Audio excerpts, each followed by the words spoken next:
आषाढी एकादशी हा वारकरी संप्रदायातील सर्वात मोठा आणि पवित्र उत्सव मानला जातो. या दिवशी महाराष्ट्रातील कानाकोपऱ्यातून लाखो भाविक विठ्ठल नामाचा गजर करत पंढरपुराला पायी चालत येतात, ज्याला पंढरपूरची वारी म्हणतात.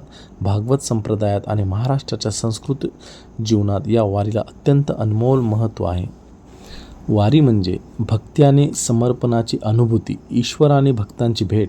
वारी म्हणजे केवळ पायी प्रवास नसून भक्त आणि भगवान यांच्या भेटीचा तो एक सोहळा असतो. अखंड नामस्मरण. वारीमध्ये ज्ञानोबा तुकाराम आणि विठ्ठल विठ्ठल असा अखंड नामघोष केला जातो, ज्यामुळे मनाला आध्यात्मिक शांतता लाभते. त्यामध्ये अहंकाराचा नाश होतो. शेकडो किलोमीटरचा प्रवास पायी आणि अनवाणी पायाने करताना मीपणा गळून पडतो. बोला पुंडलिक वरदे हरी विठ्ठल, श्री नामदेव तुकाराम, पंढरीनाथ महाराज की जय.